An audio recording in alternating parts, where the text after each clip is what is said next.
আজ লাঞ্চে যে রেসিপিগুলো আছে তাদের মধ্যে দুটো রেসিপি হলো খুব পুরনো দিনের, আমার খুব পছন্দের।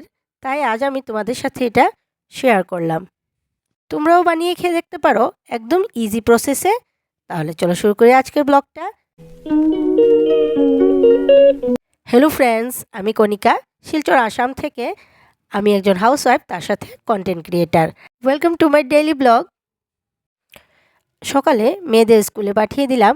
4 দিন থেকে একটানা বৃষ্টি হচ্ছে, বৃষ্টির জন্য খুব ঠান্ডা পড়ে গেছে। আর আজ মেয়েদের স্কুলে পাঠানোর পর আমার মনে হচ্ছে এখন গিয়ে একটু ঘুম দেই। খুব ঠান্ডা।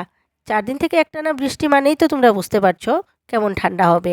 পুরোটাই একদম ঠান্ডা হয়ে গেছে। আর মনে হচ্ছে জানালা দরজা বন্ধ করে শুয়ে থাকি কম্বল মুড়া দিয়ে। কিন্তু আমি আবার দিনটাকে দিনের মতন করেই বাঁচতে চাই। দিনে ঘুমিয়ে থাকবো আর রাতে জেগে থাকবো, এটা আমার কাছে খুব একটা কষ্টকর ব্যাপার। তাই আমি ভাবি দিনটাকে দিনের মতন যদি এনজয় করি, কাজ করি, কিছু শিখি, কিছু করি, তাহলে রাতটা শান্তিতে ঘুমোতে পারবো। রাতে যদি আবার ঘুম না হয়, তাহলে কোথা থেকে যেন মানে এত বিশাল চিন্তা এসে পড়ে, মানে রাইকা পাহাড় হয়ে যায় আমার। একটা ছোট একটা কথাকেই ঘিরে এত বড় বড় মানে দুশ্চিন্তা ঘিরে ফেলে। তাই আমি রাতের না ঘুমানোটা আমি খুবই ভয় পাই। তাই আমি ভাবি দিনে পরিশ্রম করে রাতে নাক ডেকে ঘুমানোটা খুবই ভালো। তার সাথে আমি আজ একটা খুব আমার মানে জীবনের একটা জিনিস তোমাদের সাথে শেয়ার করলাম, যেটা আমার গান। আমি 7 বছর থেকে কন্টিনিউয়াস গান শিখছি, কিন্তু এখন পর্যন্ত ভালো করে গান গাইতে পারি না। তাই আমি তোমাদের কখনো এটা শেয়ার করি না যে আমি গান শিখি বা গান করি। মাঝে মধ্যেই যখন আমি মানে একদম একা ফিল করি বা মনে হয় আজ কাজ একটু কম আছে, সময় কাটছে না, তখন আমি গানটা নিয়ে বসি। আজ রান্নার মধ্যে ছিল ডাটা চচ্চড়ি। ডাটা চচ্চড়িটা তোমাদের সাথে আমার একটু শেয়ার করতে হবে। তার একটা কারণ আছে, যেটা আমি তোমাদের পরে বলছি। প্রথমে আমি একটু কালো জিরে ফোড়ন দিলাম। ফোড়ন দিয়ে কচি কচি ডাটা ছিল, সেগুলোকে আমি ছুলে বেছে রেডি করে নিয়েছি। সেগুলো দিয়ে দিলাম নুন আর হলুদ মেখে কড়াইতে। একটু ভাজা ভাজা হওয়ার পর তার মধ্যে দিয়ে দিলাম একটু জল আর সেদ্ধ হতে বসিয়ে দিলাম। এদিকে একটু কালো সর্ষে ভিজিয়ে রেখেছিলাম, সেটাকে এবার বেটে নিচ্ছি। আর কাঁচা লঙ্কা দিয়েও বাটতে পারতাম, কিন্তু আমি কাঁচা লঙ্কাটা দিতে ভুলে গেছি, তাই কাঁচা লঙ্কাটা চিড়ে দিয়ে দিলাম। তারপর যখন ডাটাটা সেদ্ধ হয়ে গেছে তখন দিয়ে দিলাম সর্ষে বাটাটা। তার সাথে কিন্তু একটু চিনি দিতেই হবে, তা না হলে এই নিরামিষ তরকারির স্বাদটা আসে না। একটু চিনি দিয়ে একটু নাড়াচাড়া করে, যদি ধনেপাতা থাকতো তাহলে ধনেপাতাও দিতাম। এভাবে নামিয়ে নিলাম। চলো, কারণ আমার সিলিন্ডার এসেছে, বুঝতেই পারছো কত আনন্দের জিনিস। তাহলে চলো সিলিন্ডার রাখি। বুঝতেই তো পারছো আজকে টাকার থেকে বেশি জরুরি আমার সিলিন্ডার। চলো চলো সিলিন্ডার রাখি।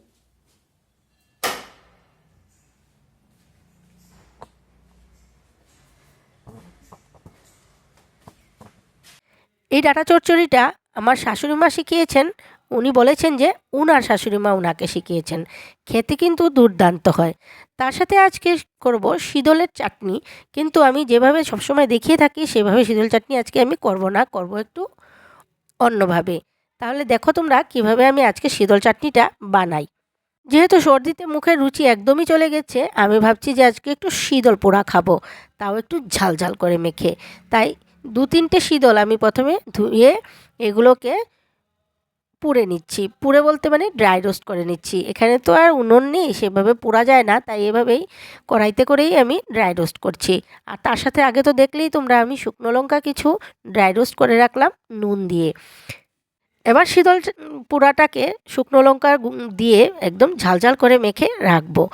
আমি মানে শীতল পোড়াটা বরাবরই খেতে ভালোবাসি, কিন্তু বিয়ের পর থেকে দেখলাম যে আমার হাজব্যান্ড খেতে চায় না, তাই আমি খেতাম না। অনেক বছর হয়ে গেছে শীতল পোড়া খাওয়া হয় না। কিন্তু একদিন আমি করলাম, তারপর দেখি আমার বড় মেয়ে ভালোবাসে। তাই আমি ভাবলাম যে যা হোক, সঙ্গী হয়েছে, আমি আর আমার বড় মেয়েই করে খাবো। আমরা দুজনই শীতল পোড়া করলে খাই। তারপর শীতল পোড়াটাকে শুকনো লঙ্কা দিয়ে মাখলাম, একটা দিয়েই মাখলাম। ভাবলাম যদি ঝাল হয়ে যায় তাহলে আমার বড় মেয়ে আবার খেতে পারবে না, তাই আধা খান আরও নিলাম। মানে 1.5টা লঙ্কা নিয়ে আমি শীতল পোড়াটা মেখে রেখে দিলাম সাইড করে। তারপরে এবার শীতল চাটনিটা যে করব আমি পুরোটাই আলাদা, তোমরা দেখতে পারবে কিভাবে আজকে শীতল চাটনিটা করি। 7 থেকে 8 খানা লঙ্কা আমি নুন দিয়ে ড্রাই রোস্ট করে রেখেছি। দেখতে পাচ্ছ আমার শিলনোড়াতে রাখা আছে। সেগুলোকে প্রথমে আমি গুঁড়ো করে নেব।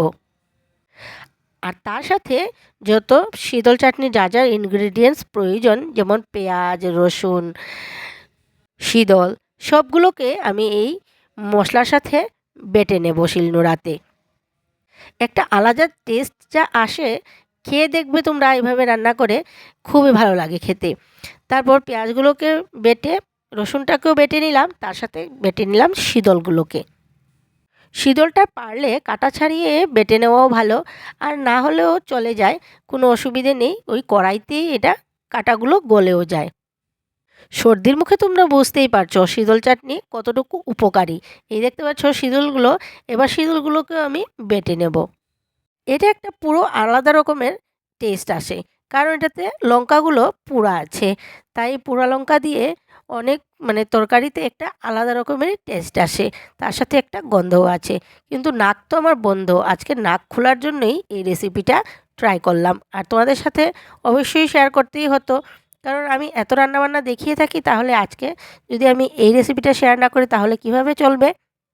তারপর বাটাবুটি তো শেষ, দেখতেই পাচ্ছ সব বেটে বুটে আমি একদম রেডি করে নিয়েছি। কড়াইতে তেল দিয়ে বাটা সবগুলো মশলাসহ শীতলটা আমি দিয়ে দিলাম তেলের মধ্যে। এখন আর কিছুই দেওয়ার নেই, শুধু দেবো একটু নুন, হলুদ আর শুকনো লঙ্কার গুঁড়ো। শুকনো লঙ্কার গুঁড়োটা না দিলেই পারতাম, কিন্তু একটু কালার ভালো হওয়ার জন্য আমি শুকনো লঙ্কার গুঁড়োটা দিলাম। আজ সাংঘাতিক ঝাল হয়েছিল। আমার তো এমন কিছু বুঝিনি, কারণ আমার তো এমনিতেই সর্দির মুখ, নাক, জিহ্বা কোনো কিছুরই কোনো তাল নেই।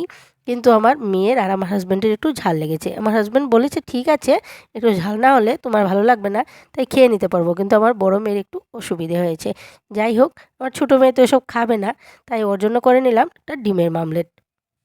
ডিমের মামলেট হবে আর আমার বড় মেয়ে ভাগ নিবে না, সেটা কি হয়? তাই দুজনকেই দিয়ে দিলাম একটা ডিমের মামলেট করে। আর শীতল চাটনি তো একটু খেয়েইছে আমার বড় মেয়ে। আর দেখতে পাচ্ছ শাক করেছিলাম, ডাঁটা শাক, যেটা আর তোমাদের দেখালাম না, কারণ আমি আগে একদিন দেখিয়েছি ডাঁটা শাকের রেসিপিটা। রসুন ফোড়ন দিয়ে করেছিলাম, আর পাতলা মুসুর ডাল করেছি। বৃষ্টিটা সামান্য একটু কমেছে এখন, কিন্তু সেই কমার সাথে কোনো মিল নেই।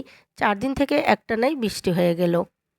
রান্নাবান্নাগুলো এত ডিটেলসে আমি দেখাই না তোমাদের, কিন্তু আজ তোমাদের সাথে একটু বলে কয়ে আমি ডিটেলসে দেখালাম, কারণ আমার একজন ফ্রেন্ড আমাকে বলেছে যে তুই এত রান্নাবান্না দেখাস কিন্তু ডিটেলসে বলিস না, আমার একটু অসুবিধা হয়। তাই আমি আজকে, ও বলেছে যে ভিডিও যদি করিস তাহলে ডিটেলসে দেখাবি।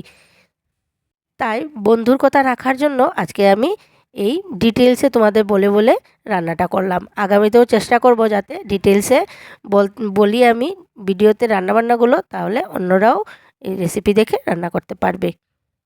আর ডাঁটা চচ্চড়িটার ব্যাপারে আমি তোমাদের কি বলবো, এত টেস্টি হয়েছিল, বলার কিছু নেই। কচি কচি ডাঁটা লাগবে কিন্তু এই ডাঁটাগুলো চচ্চড়ি করতে। তাহলে আর বকবক না করে আজকের ভিডিওটা আমি এখানেই শেষ করছি। ফিরে আসছি আবার নতুন একটা ব্লগ নিয়ে। ততক্ষণ পর্যন্ত টাটা, বাই বাই।